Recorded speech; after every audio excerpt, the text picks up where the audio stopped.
Bismillahirrahmanirrahim. Assalamualaikum warahmatullahi wabarakatuh.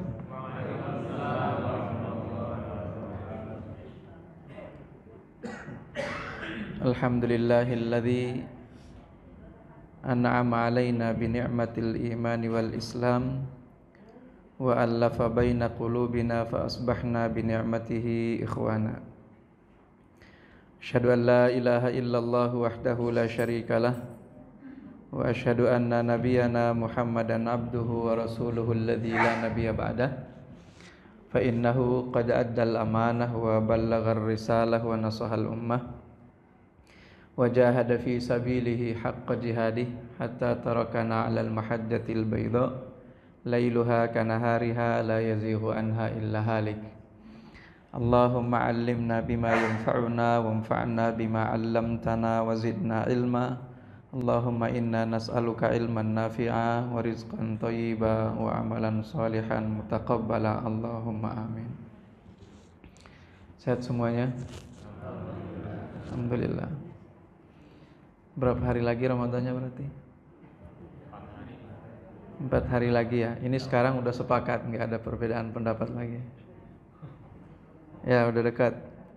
Pagi ini katanya kita tarhib Ramadan. Berarti temanya pagi ini khususan menyambut Ramadan. Jadi kata tarhib itu bentuk masdar dari kata rahaba yurahibu. Kata rahaba yurahibu itu artinya mengucapkan selamat datang. Itu rahaba yurahibu. Biasanya yang kita ucapin selamat datang itu siapa? Tamu. Maka Ramadan itu adalah tamu. Itulah sebabnya sehingga sering kita dengar istilah Ramadan adalah tamu agung.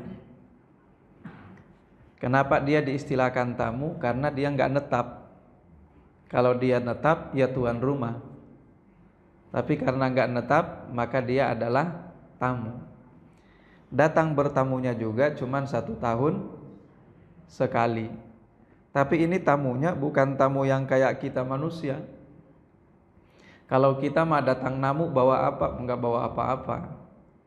Datang namu malah kita bikin tekor tuan rumah. Kalau kita kan kadang gitu, bukan kadang ya, sering kali memang kayak gitu. Tapi Ramadan ini tamu yang berbeda, istimewa. Datangnya itu justru membawa kemelimpahan untuk sahibul bait, untuk tuan rumahnya. Jadi kita ini istilahnya tuan rumah. Nah sebetulnya aturannya di dalam Islam, tamu itu datang bawa sesuatu atau enggak datang bawa sesuatu, aturannya memang kewajiban bagi tuan rumah untuk memuliakan tamu. Itu sudah aturan itu. Dan salah satu keunggulan orang-orang Arab itu adalah dalam persoalan memuliakan tamu. Jadi kalau orang Arab itu dari sisi ini memuliakan tamu itu luar biasa. Makanya ucapan selamat datang bagi orang-orang Arab yang kita ketahui itu adalah kalimat ahlan wa sahlan. Ahlan wa sahlan itu, dan ini pernah kita sampaikan. Soal Anda masih ingat atau sudah lupa itu nanti urusan masing-masing sama Allah. Jadi kita pernah sampaikan filosofinya ahlan wa sahlan itu. Jadi ahlan itu artinya keluarga. Sementara sahlan itu artinya mudah. Jadi ahlan artinya keluarga, sahlan artinya mudah. Nah, maka bagi orang Arab, kenapa orang yang mereka sambut itu selalu diucapkan kepada mereka ahlan wa sahlan? Nah, filosofinya itu kata mereka, nazalta ahlan wa waqa'ta sahlan. Jadi pertama nazalta ahlan. Anda mampir ke sini, datang namu, itu sama seperti ahlan, keluarga. Maksudnya sama seperti keluarga itu kayak gimana? Sama seperti keluarga itu artinya Anda diperlakukan sama seperti keluarga. Dikasih makan, dikasih minum, dikasih tempat tidur, itu sama seperti keluarga. Dan fasilitas yang ada di rumah itu, asal jangan rumahnya dijual. Jangan, nggak boleh itu kalau jual rumahnya. Tapi yang jelas semua kemudahan yang lain sama seperti kemudahan yang didapatkan oleh keluarga di rumah itu. Nah itu nazalta ahlan. Lalu yang kemudian kalimat berikutnya wa waqa'ta sahlan. Waqa'ta sahlan itu artinya Anda datang di sini, yang Anda temui adalah kemudahan demi kemudahan. Jadi kira-kira seperti itu filosofi dari ucapan ahlan wa sahlan itu. Nah maka Ramadan kalau kita adakan tarhib seperti ini, berarti kita juga mengucapkan ahlan wa sahlan kepada bulan Ramadan. Tapi bulan Ramadan ini datang namunya 1 bulan penuh. Seringkali tuan rumah ini hanya sekedar memperhatikan tamunya itu 1-2 hari, bahkan mungkin cuma sampai maksimal 10 hari. Begitu sudah masuk hari-hari yang berikutnya, perhatian kita sama tamu ini sudah mulai berkurang. Ya, masjidnya sudah mulai sepi. Kan seperti itu yang terjadi kan? Nah kalau seperti itu modelnya, berarti kan kita nggak bertahan sampai sebulan penuh. Kasihan tuh tamunya.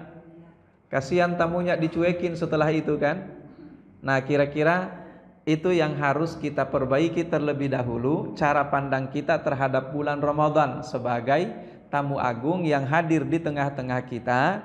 Dan tamu itu tidak menguras apa yang kita punya. Tamu itu justru datang sekali lagi seperti yang kita katakan tadi, memberikan kemelimpahan kepada kita semuanya. Kan banyak yang dijanjikan oleh Allah dan Rasulnya melalui bulan Ramadan itu, banyak sekali. Makanya nanti insya Allah di kesempatan berapa? Suruh jam berapa sih? Jam 6? 5:05. Oh pas setengah jam lagi berarti ini.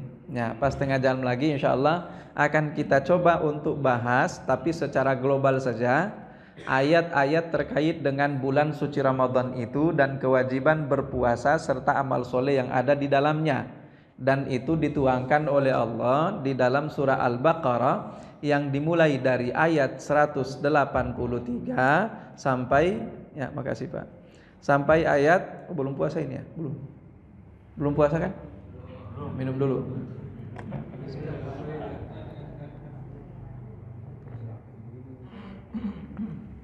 Ada yang puasa? Insya Allah. Saya udah paham insya Allahnya orang Indonesia. Sampai mana tadi? Ayat 183 sampai ayat 187. Dan tadi sudah dibacakan oleh imam tadi dengan suara yang merdu. Masya Allah itu menyimaknya bagus sekali tadi itu kitanya. Ngurut tadi itu dari ayat 183 sampai ayat 187.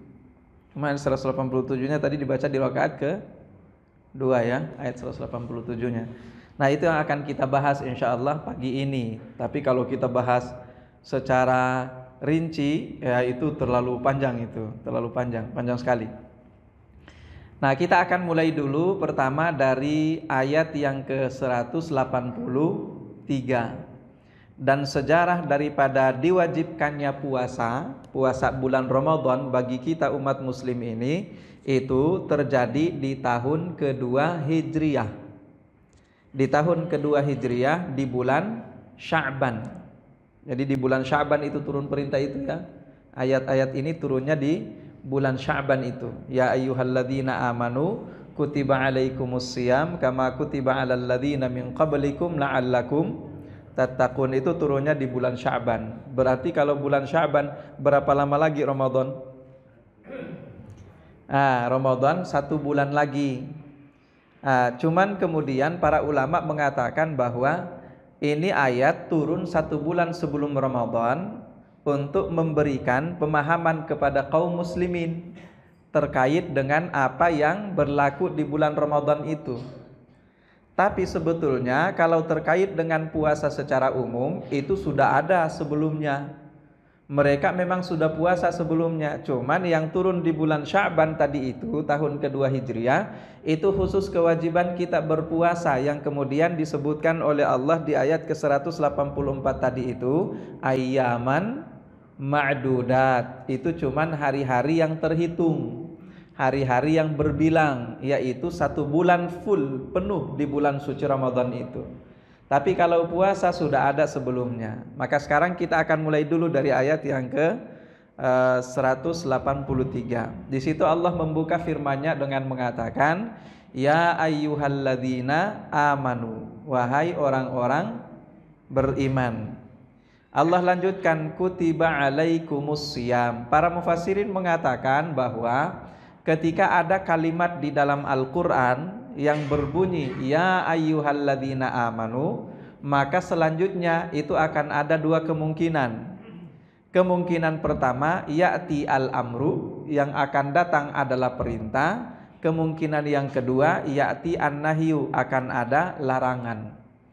Jadi kalau kita baca Al-Qur'an, silakan begitu kita temukan kata atau kalimat ya ayyuhalladzina amanu, biasanya setelah itu kalau bukan perintah berarti akan ada larangan. Sekarang kita kembali ke ayat ini.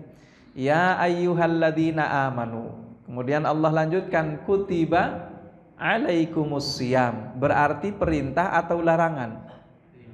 Perintah. Kalau perintah hukumnya adalah wajib. Al aslu fil amri lil wujub. Hukum asal dari setiap perintah, baik itu dalam Al-Qur'an maupun dalam hadis, hukum asalnya adalah wajib. Maka puasa wajib.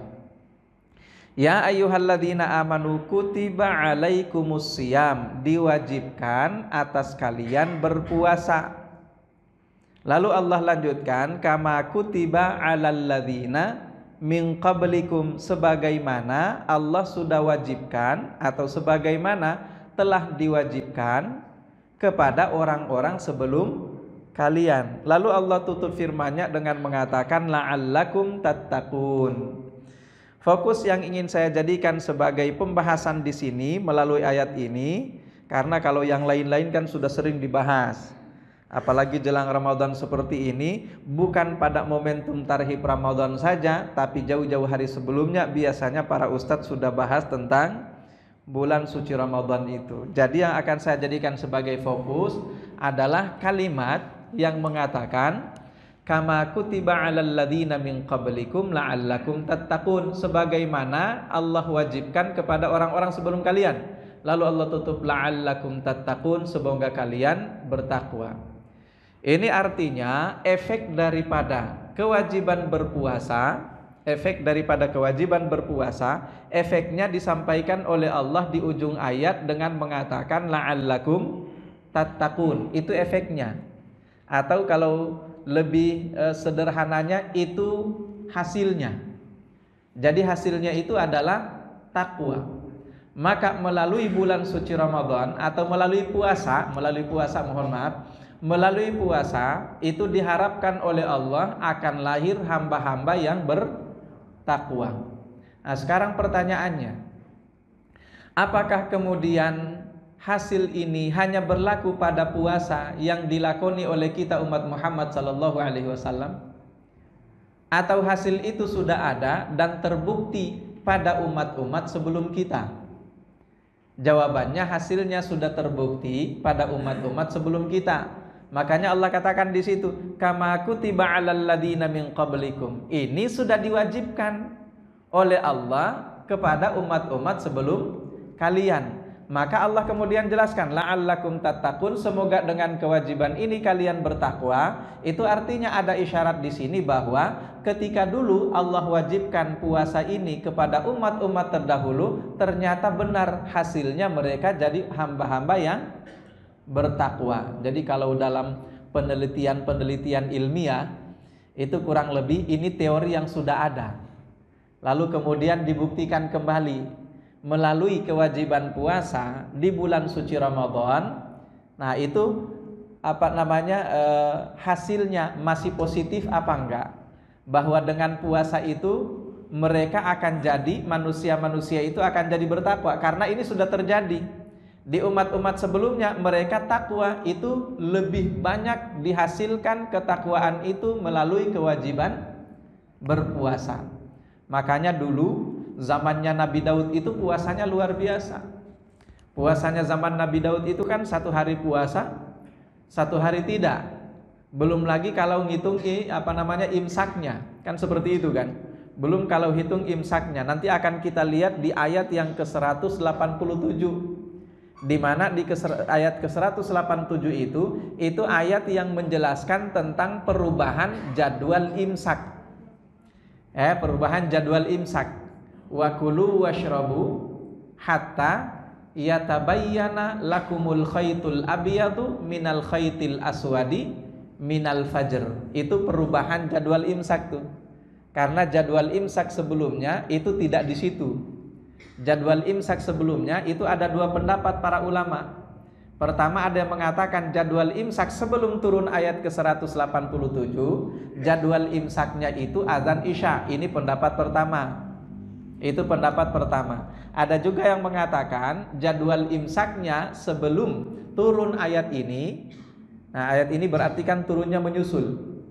Sebelum turun ayat ini, tapi puasa Ramadan sudah diwajibkan, itu jadwal imsaknya adalah bangun tidur. Jadi bangun tidur itu sudah imsak. Makanya kalau mau tidurnya yang panjang aja. Tapi kan sudah ada kewajiban sholat 5 waktu. Karena kewajiban sholat 5 waktu kan turunnya kapan itu? Pada peristiwa Isra Mi'raj. Peristiwa Isra Mi'raj terjadinya kapan? Di tahun ke-10 kenabian. Tahun ke-10 kenabian. Setelah peristiwa pemboikotan. Dari tahun ke-7 pemboikotan sampai tahun ke-10 kenabian. Berarti kan 5 tahun sebelumnya itu sudah ada kewajiban sholat 5 waktu. Kalau sudah ada kewajiban sholat 5 waktu, maka nggak boleh lagi lewat sholat subuh. Bisa dipahami ya? Maka mereka sudah bangun tuh sebelum sholat subuh, mereka sudah pada bangun itu para sahabat itu. Tapi kalaupun misalnya tiba-tiba ada yang lewat, nggak bangun-bangun misalnya sampai matahari sudah terbit, berarti dia dapat untung gitu. Tapi sahurnya kapan ya? Nah, kira-kira begitu. Nggak pakai sahur lagi mereka, nggak pakai sahur lagi. Jadi makannya ya makan sebelum tidur itu. Makan sebelum tidur ya itulah sahurnya mereka. Maka kalau belum tidur-tidur ya belum imsak-imsak. Bisa diakali kalau kayak gitu, nggak usah tidur-tidur. Nah, berarti kan nggak imsak-imsak.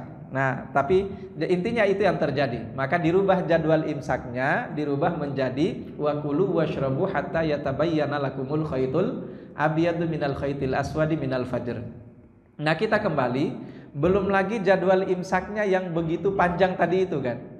Imsaknya begitu panjang. Kenapa harus seberat itu beban berpuasa pada umat-umat sebelumnya? Jawabannya karena memang tujuannya terlalu besar. Golnya tadi itu nggak ringan loh ini. Ini nggak ringan, ini nggak sembarangan golnya itu. Golnya itu kan la'allakum tattaqun. Agar kalian memang benar-benar dapat status sebagai orang-orang yang bertakwa. Nah, namanya orang bisa dicetak sebagai orang yang punya pribadi luar biasa, tentu penggemblengannya juga harus luar biasa. Makanya puasanya itu juga luar biasa. Nah, ini ternyata apa yang diwajibkan oleh Allah kepada kita melalui bulan Ramadan itu tidak seberat apa yang Allah wajibkan kepada umat-umat sebelumnya. Pertanyaannya, hasilnya dapat juga enggak? Tentu dapat juga hasilnya, meskipun kalau kita lihat, mohon maaf saya sering katakan di mana-mana, Ramadan kita akhir zaman ini itu sudah beda dengan Ramadan di zaman Nabi Sallallahu Alaihi Wasallam. Kita sudah sampaikan kan di pertemuan sebelumnya, kita sekarang sudah terlalu akrab dengan setan. Sudah terlalu akrab dengan setan, kemana-mana kita bareng setan, tidurnya juga bareng setan. Jadi jangan heran kalau kemudian sufidatis syayatin, tapi ternyata masih banyak juga dosa dan maksiat. Setan dibelenggu, tapi kenapa dosa juga ada di mana-mana? Itu sekarang ya, karena Anda kemana-mana sudah bersahabat dengan setan. Tuh ya, di mana-mana ingat, hati-hati ya, hati-hati. Ini bahkan nggak tahu itu kalau kasus Rubicon itu ada kaitannya dengan handphone apa enggak? Nggak ada kaitannya dengan handphone. Oh iya. Ada kaitannya. Ada, itu kan kepleset gara-gara handphone juga kan ya. Iya. Dosa apa yang nggak bisa dilakukan dengan handphone ini? Semuanya ada. Zina bisa lewat handphone kan? Ya, zina bisa lewat handphone. Korupsi apalagi, nipu orang, masya Allah. Judi sudah ada semuanya di sini. Makanya saya katakan tadi bahwa kita sekarang itu sudah bersahabat dengan setan. Itu ya. Tidurnya bareng setan. Ini kalau tidur taruh di mana? Handphone taruh di mana kalau tidur? Sampingnya ya. Ya, itu dia. Nah, kita kembali. Jadi poin pertama yang ingin saya sampaikan di ayat 183 bahwa kewajiban puasa ini sudah ada pada umat sebelumnya dan sudah terbukti puasa itu mencetak manusia-manusia yang bertakwa. Jadi kalian wahai umat muslim, umat Muhammad sallallahu alaihi wasallam, kalau kalian kepengen jadi hamba yang bertakwa juga, maka mencetak hamba yang bertakwa itu paling efektif melalui bulan suci Ramadan, terutama melalui kewajiban puasa yang ada di dalamnya. Itu yang pertama. Lalu kita beralih ke ayat 184. Di situ Allah katakan ayyaman ma'dudat. Hari-hari yang terhitung, berbilang, enggak banyak, cuman 1 bulan doang. Faman kana minkum maridun aw ala safarin fa'iddatun min ayyamin ukhar. Kalau kalian sakit au ala safar atau sedang bepergian, fa'iddatun min ayyamin ukhar, maka silakan Anda ganti di hari-hari yang lain. Itulah yang kemudian disebut dengan qada puasa atau puasa qada, mengganti puasa. Iddatun min ayyamin ukhar, mengganti puasanya itu di hari-hari yang lain selain di bulan Ramadan. Nah, artinya Bapak Ibu yang dirahmati Allah, kalau kewajiban-kewajiban yang lain saat kita tidak sanggup untuk menunaikannya, itu enggak ada kemudian kewajiban untuk menggantikannya. Tapi untuk kewajiban puasa ini tetap kita dituntut untuk menggantinya di hari-hari yang lain. Makanya ini bedanya syariah puasa itu di situ. Karena memang Allah sangat ingin untuk menyaksikan kita hamba Allah ini menjadi manusia-manusia yang bertakwa tadi itu. Cuma yang perlu kita perhatikan, fa'iddatun min ayyamin ukhar wa 'alal ladzina yutiqunahu fidyatun ta'amu miskin. Bagi orang yang yutiqunahu memang enggak sanggup untuk puasa, maka dia punya kewajiban fidyatun. Apa itu fidyah? Fidyah itu ta'amu miskin, memberi makan anak-anak miskin. Nah, lalu kemudian Allah Subhanahu wa taala lanjutkan faman tatawwa'a khairan fahuwa khairul lah. Tapi barang siapa, kata Allah, yang tatawwa'a khairan, melakukan amal tatawwu dengan kerelaan hati, mengerjakan kebaikan, fahuwa khairul lah wa antasumu khairul lakum wa antasumu khairul lakum in kuntum ta'lamun. Dan kalian berpuasa itu tentu lebih baik bagi kalian jika kalian mengetahui. Nah, di ayat ini yang ingin saya jadikan sebagai fokus pembahasannya adalah bahwa ayat ini menurut para mufassirin, ayat ini terkait dengan apa yang diinginkan oleh Allah yang kedua melalui puasa di bulan suci Ramadan dan ibadah-ibadah yang dianjurkan, ditekankan untuk kita lakoni sepanjang bulan Ramadan. Apa yang diinginkan oleh Allah dari situ? Yang diinginkan oleh Allah adalah sejahteranya orang-orang miskin. Saya ulangi, yang diinginkan oleh Allah adalah sejahteranya orang-orang miskin. Nah, sekarang pertanyaannya gini. Ini kan kata Allah Subhanahu wa taala di sini, perhatikan baik-baik ya. Jadi, kapan kita ngasih makan kepada orang-orang miskin? Kapan kita ngasih makan kepada mereka kalau melalui ayat ini? Jawabannya pada saat kita tidak sanggup lagi untuk berpuasa. Ini saya nggak sanggup lagi untuk mengqadha, ganti puasa di hari yang lain. Saya nggak sanggup, maka karena tidak sanggup saya menutupi kewajiban itu melalui ngasih makan anak miskin. Nah, pertanyaannya, ngapain ngasih makan anak miskin padahal ketika masuk 1 Syawal itu kan sudah ada zakat yang diberikan dan dibagi-bagikan kepada orang-orang miskin. Kan seharusnya sudah ada kan? Seharusnya sudah ada. Tapi ternyata meskipun itu sudah ada, tetap saja ketika kita tidak sanggup untuk menunaikan kewajiban puasa, tidak sanggup untuk mengqadha, masih diperintahkan oleh Allah untuk ngasih makan orang-orang miskin. Jawabannya adalah jamaah yang dimuliakan Allah, kenapa harus seperti itu? Padahal kan sudah ada, seharusnya kewajiban sudah selesai kan? Ini orang-orang sejahtera, biasanya sejahtera, 1 Syawal itu rata-rata sejahtera, itu anak-anak miskin. Biasanya seperti itu kan? Banyak itu yang bagi-bagi zakat mal, itu macam-macam. Biasanya banyak itu. Nah, cuman ketika kita nggak sanggup, ternyata sasarannya anak miskin lagi. Dan kita ngasih makan mereka. Itu artinya apa? Di sini kita paham bahwa ternyata yang namanya memperhatikan anak-anak miskin itu jangan cuma di 1 Syawal. Tapi memperhatikan anak-anak miskin itu seharusnya sepanjang tulad dahar, 1 tahun penuh itu terus ada perhatian kita terhadap anak-anak miskin. Dan ini efek daripada kewajiban yang Allah bebankan kepada kita melalui bulan Ramadan itu. Maka para ulama mengistilahkan, ini artinya Allah menginginkan kepada kita selain tercipta pada diri pribadi kita ketakwaan yang sifatnya personal, Allah juga ingin agar supaya ada ketakwaan yang sifatnya sosial. Bisa dipahami kira-kira? Nah, itu di ayat ini. Jadi fokus daripada ayat ini yang ingin saya sampaikan kepada kita semuanya, bahwa Allah ingin kita juga punya jiwa sosial melalui bulan suci Ramadan itu. Karena takwa itu bukan cuma memperhatikan pribadi sendiri-sendiri saja, tapi juga perhatian kita kepada orang-orang lain. Perhatian kita kepada orang lain itu juga salah satu di antara tanda bahwa kita masuk dalam kategori orang-orang yang bertakwa. Mudah-mudahan bisa dipahami ya. Nah, itu ayat yang ke-184. Berikutnya ini agak panjang, di ayat 185. Di ayat 185 ini, oh ya mohon maaf, tadi saya mumpung masih ingat. Kalau Bapak Ibu perhatikan, ini kan dimulai dari ayat 183 ditutup ayat 187.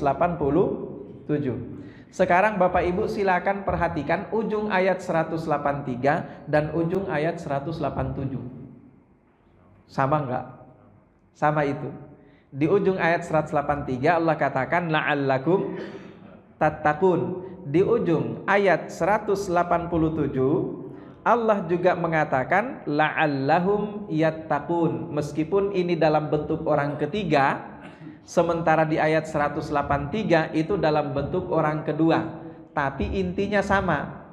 Di ayat 183 Allah katakan semoga kalian menjadi hamba yang bertakwa. Sementara di ayat ke-187 Allah katakan semoga mereka menjadi hamba yang bertakwa. Artinya apa? Memang benar-benar fokusnya Allah Subhanahu wa ta'ala melalui kewajiban puasa di bulan suci Ramadan itu benar-benar fokusnya adalah takwa. Bisa dipahami ya? Benar-benar fokusnya adalah takwa. Makanya dimulai oleh Allah di ayat yang pertama terkait dengan ini, dengan menutupnya dengan harapan mudah-mudahan kalian menjadi hamba yang bertakwa, dan ditutup juga oleh Allah dengan mudah-mudahan mereka menjadi hamba yang bertakwa. Itu goal besarnya itu, goal besarnya itu. Nah, saya kembali ke tadi itu ayat 185. Di ayat 185 Allah katakan syahrul Ramadan, bulan Ramadan. Nah, inilah bulan di mana kewajiban puasa itu dibebankan oleh Allah untuk kita, khusus umat Muhammad sallallahu alaihi wasallam ini. Jadi kata syahrul Ramadan ini menunjukkan tentang waktunya kapan. Ayaman ma'dudatnya itu kapan? Apakah ayaman ma'dudatnya itu ada di bulan ini, di bulan ini? Dijelaskan oleh Allah di sini, ayaman ma'dudatnya itu ada di syahrul Ramadan, ada di bulan Ramadan. Nah, seharusnya setelah Allah menjelaskan bahwa harinya itu atau waktunya itu ada di bulan Ramadan setiap tahunnya, sudah, Allah harusnya langsung beralih ke pembahasan yang lain. Atau Allah masih membahas tentang yang lain terkait dengan Ramadan itu. Tapi coba perhatikan sambungan ayatnya. Allah menyambung ayatnya dengan mengatakan alladzi unzila fihil Qur'an. Apa artinya alladzi unzila fihil Qur'an? Yang, alladzi itu kan artinya yang, unzila itu diturunkan, fihi itu di dalamnya, Al-Quran, yang diturunkan di dalamnya Al-Quran. Kalau dalam bahasa Indonesia teori apa? Kaidah bahasa Indonesia itu apa namanya? Kalimat yang mengatakan yang diturunkan di dalamnya Al-Qur'an. Itu disebut apa itu? Anak kalimat. Ya, benar. Kurang paham sih saya bahasa Indonesia. Anak kalimat, benar kan? Itu anak kalimat. Pertanyaannya, anak kalimat itu bisa dihapus enggak? Harusnya bisa dihapus kan? Harusnya bisa dihapus karena cuma anak kalimat. Artinya tanpa itu pun juga kalimat itu sempurna.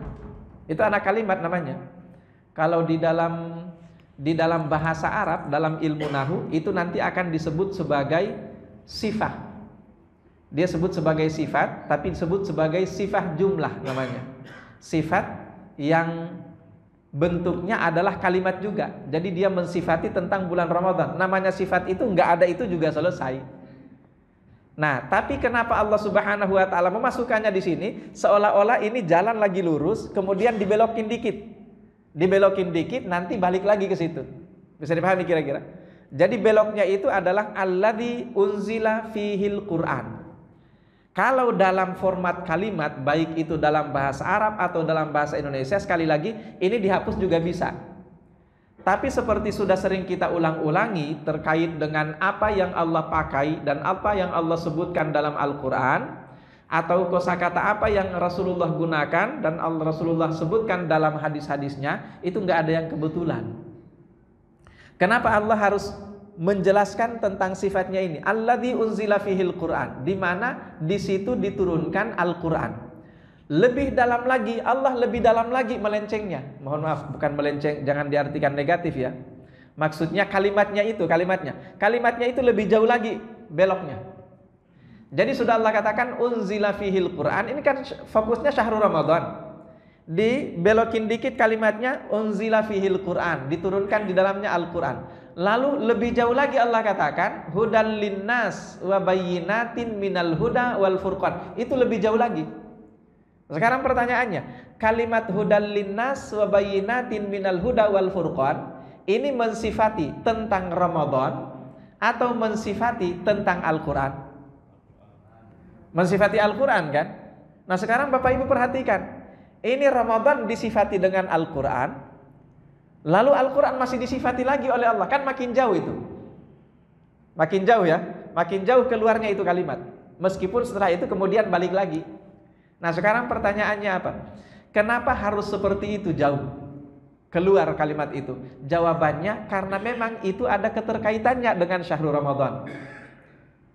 Ya, saya ulangi, jawabannya karena itu memang ada keterkaitannya dengan syahrul Ramadan. Pertama, ketika Allah katakan unzila fihil Qur'an, diturunkan di dalam bulan Ramadan itu Al-Qur'an, itu artinya bulan Ramadan itu tidak lepas, dia juga adalah bulan Al-Qur'an. Makanya bulan Ramadan itu sering disebut sebagai syahrul Qur'an.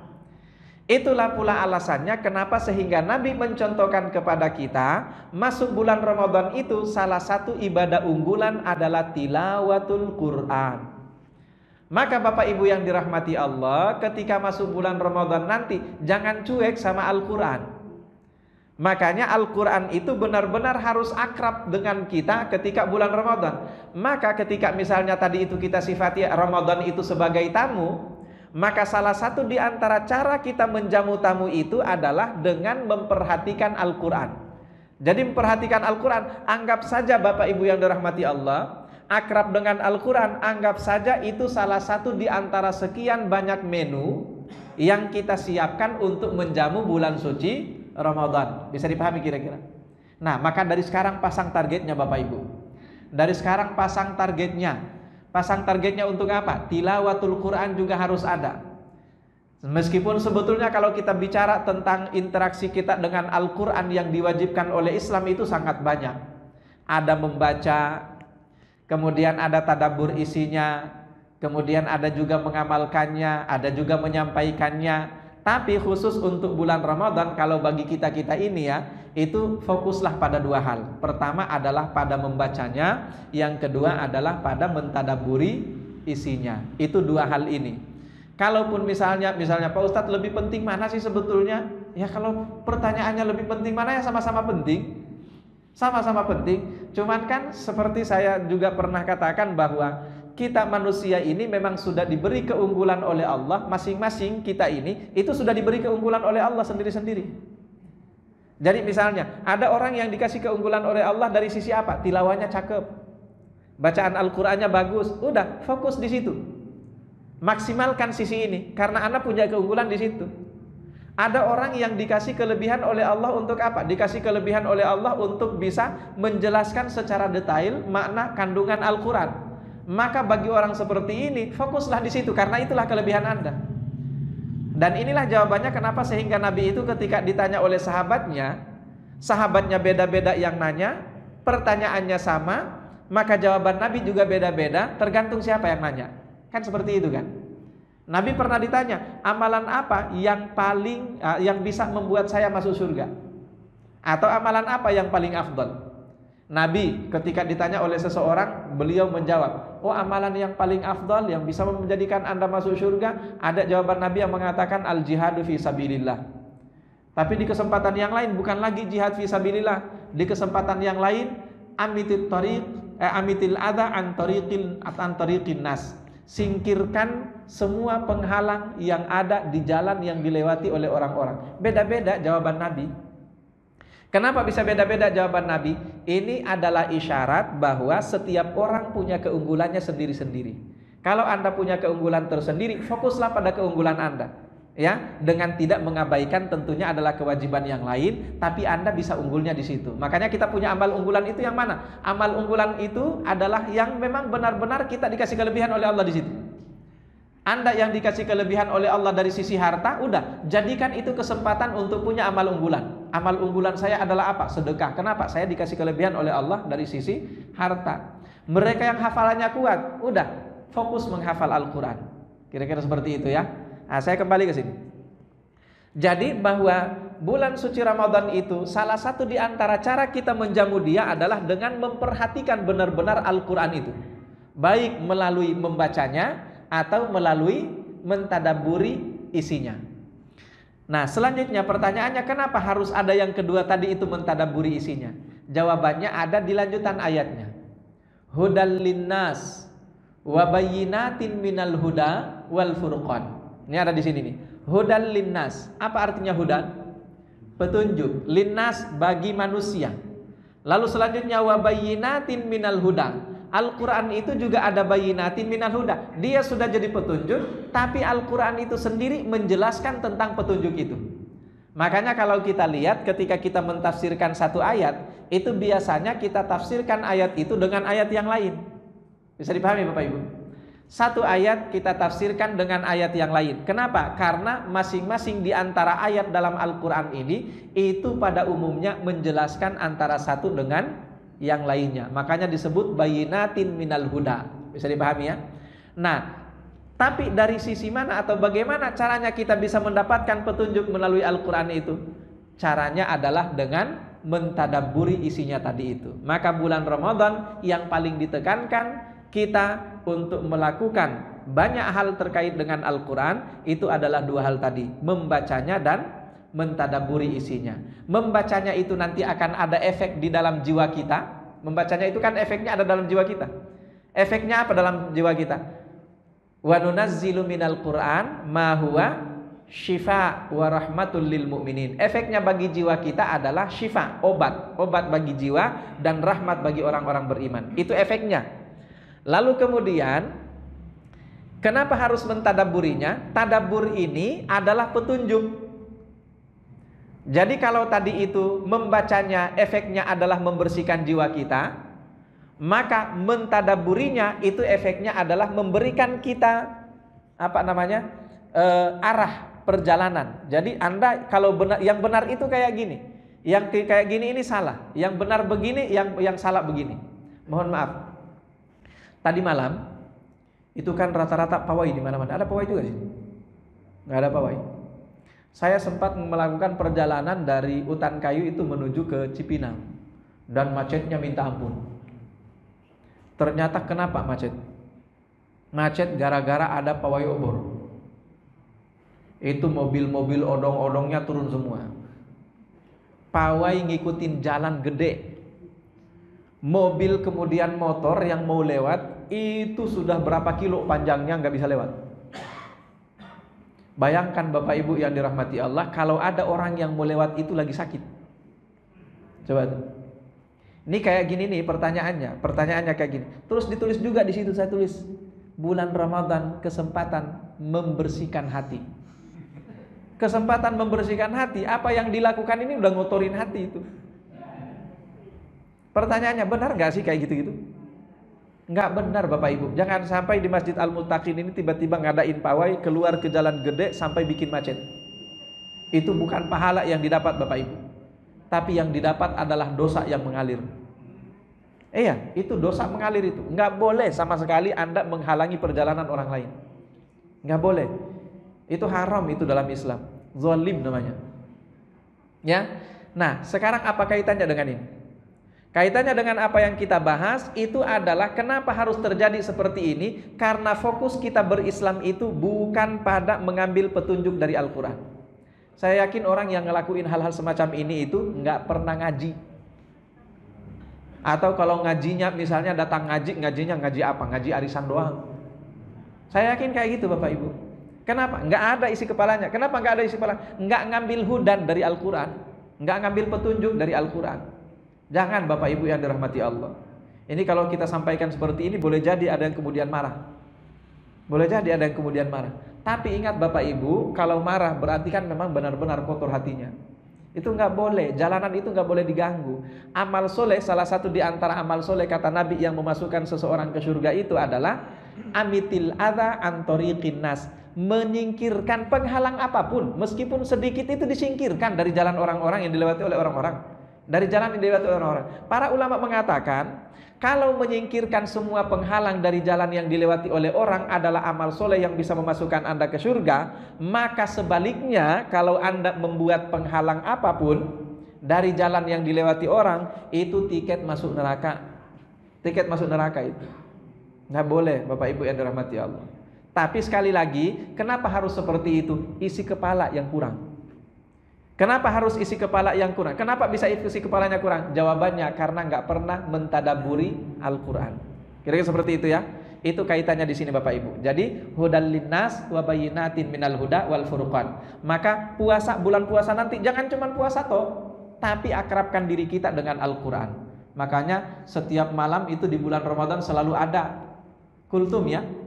Kultum, selalu ada kultum, kemudian ada juga mungkin kajian subuh dan lain sebagainya, itu diikuti semuanya. Kenapa? Karena itu momentum kita mentadabburi isi-isi Al-Quran. Minta kesempatan sedikit lagi ya. Nah, itu fokus kita di ayat yang ke-185 ya. Wa bayyinatin minal huda wal furqan. Faman syahida minkumus syahra falyasum wa man kana maridon. Ini diulangi lagi ayatnya, jadi kita langsung lewati. Di ayat berikutnya, wa idza sa'alaka ibadi anni fa inni qarib. Apabila hambaku bertanya kepadamu tentangku, maka jawablah wahai Rasulullah, fa inni qarib, sesungguhnya aku itu sangat dekat. Ujibu da'watad da', saya menjawab, aku menjawab dakwah, doa, permintaan. Ada siapapun yang meminta, idza da'an, apabila dia memintaku. Falyastajibuli wal yu'minu bi la'allahum yarsyudun. Secara global saja, ayat ini menunjukkan bahwa salah satu fasilitas dari bulan suci Ramadan itu adalah kesempatan Anda berdoa kepada Allah Subhanahu wa taala.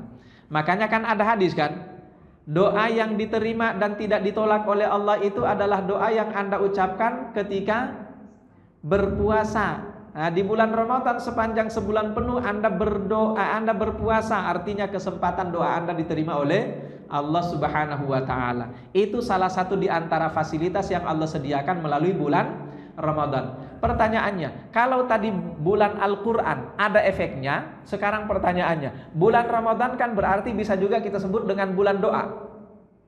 Nah, karena ada di sini kan, bulan Ramadan juga bulan doa. Pertanyaannya, ada efeknya juga enggak? Kira-kira ada efeknya? Pasti ada Bapak Ibu. Mana efeknya? Lihat di ujung ayatnya. Falyastajibuli wal yu'minu bi la'allahum yarsyudun. Apa artinya la'allahum yarsyudun? Semoga mereka mendapatkan arah petunjuk, atau semoga mereka mendapatkan petunjuk arah. Artinya apa? Apa kaitannya dengan bulan suci Ramadan? orang yang selalu berdoa melalui bulan suci Ramadan, ya, banyak berdoa di bulan suci Ramadan, maka mereka akan selalu dijaga oleh Allah melalui hidayahnya. Bisa dipahami kira-kira? Makanya orang yang jarang berdoa, bahkan yang tidak pernah berdoa mungkin, itu diancam oleh Allah di dalam ayat yang lain, yaitu surah Ghafir. Innalladzina yastakbiruna an ibadati sayadkhuluna jahannama dakhirin. Orang-orang yang takabur dari ibadah kepadaku, mereka akan masuk ke dalam neraka jahanam dalam keadaan hina. Siapakah orang-orang yang disebut oleh Allah takabur di dalam ayat itu? Jawabannya di ayat sebelumnya, yaitu wa qala rabbukum ud'uni astajib lakum. Tuhanmu berfirman, ud'uni, berdoalah kepadaku, astajib lakum, niscaya aku akan kabulkan doamu. Lalu Allah lanjutkan dengan itu, innalladzina, sesungguhnya orang-orang yang takabur dari ibadah kepadaku, maka mereka akan masuk ke dalam neraka jahanam dalam keadaan hina. Siapa yang masuk ke dalam neraka jahanam? Mereka yang tidak dapat petunjuk. Bisa dipahami? Jadi jangan dipandang remeh doa itu, Bapak Ibu. Doa itu juga fasilitas kita bisa mendapatkan petunjuk dari Allah Subhanahu wa ta'ala. Tapi untuk doa kita itu bisa diterima oleh Allah, ada syarat dan ketentuan yang berlaku. Syarat dan ketentuannya ada di mana? Masih di ayat itu. Falyu'minu bi falyastajibuli wal yu'minu bi. Apa itu artinya? Yastajibuli itu artinya menjawab semua seruanku. Menjawab semua seruanku itu maksudnya apa? Kewajiban-kewajiban yang Allah tetapkan, lakoni itu, kerjakan itu. Lalu syarat yang kedua, wal yu'minu bi, beriman kepadaku. Artinya apa? Kita menjalankan semua kewajiban yang dibebankan oleh Allah itu semua atas dasar keimanan. Atas dasar keimanan itu maksudnya bagaimana? Dijelaskan di dalam surah An-Nur. Allah katakan, wa ma kana qaulal mu'minina idza du'u ila Allahi wa rasulihi liyahkuma bainahum an yaqulu sami'na wa ata'na. Orang beriman itu setiap kali mereka diajak menuju Allah dan Rasulnya, atau itu artinya setiap kali ada perintah atau larangan, nggak pernah ada reaksi cuma dua doang. Reaksinya cuma dua. Reaksi pertama sami'na. Reaksi yang kedua wa ata'na. Kami dengar, kami taat. Ya, nggak ada lagi itu istilahnya harus kita paham dulu ini tujuannya apa. Nggak ada. Sekarang dua itu dibahas, Bapak Ibu. Sekarang aja itu orang bahas. Salat itu apa sih hikmahnya? Sekarang itu dibahas. Boleh nggak sih dibahas? Boleh-boleh aja. Boleh-boleh aja. Tapi bagi orang yang beriman, yang paling pertama yang harus jadi fokus kita bukan mengetahui apa yang ada di balik itu, tapi yang menjadi fokus kita kalau kita benar-benar beriman seperti dikatakan oleh Allah tadi, sami'na wa ata'na. Kami dengar, kami taati. Mudah-mudahan bisa dipahami ya. Itu syarat dan ketentuannya. Jadi yang pertama adalah jawab semua seruan Allah, yang kedua adalah menjawab seruan Allah itu karena keimanan. Jadi menjawab seruan Allah itu bukan karena kita paham apa yang ada di balik itu, tapi menjawab seruan Allah karena kita adalah orang yang beriman. Wallahu a'lam bishawab. Kita selesaikan ayat ke-187. 187 ini seperti kita katakan tadi, ini perubahan sistem yang ada di bulan Ramadan pada saat itu, di mana tradisi orang-orang jahiliyah pada saat itu kalau mereka puasa besoknya itu malamnya enggak melakukan hubungan suami istri. Nah, ini pembahasannya kayaknya khusus dewasa. Jadi waktu itu yang belum dewasa tapi udah dewasa semua. Ada yang saya sudah lewat dewasanya Pak Ustaz. Nah, nggak apa-apa. Jadi dulu itu melakukan hubungan suami istri itu nggak dilakukan, mereka mengharamkan dirinya di malam puasa. Nah, tapi ternyata itu beban, terutama bagi orang-orang Arab. Saya nggak tahu kalau orang-orang Indonesia. Nggak tahu kalau Indonesia ya. Lebih orang Indonesia.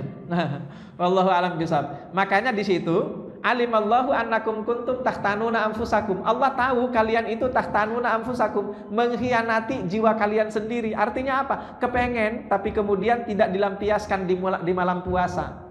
Itu saat itu seperti itu. Maka kemudian dengan turunnya ayat ini, jangan diharamkan itu. Orang halal kok, sudah nggak apa-apa. Malam puasa juga boleh.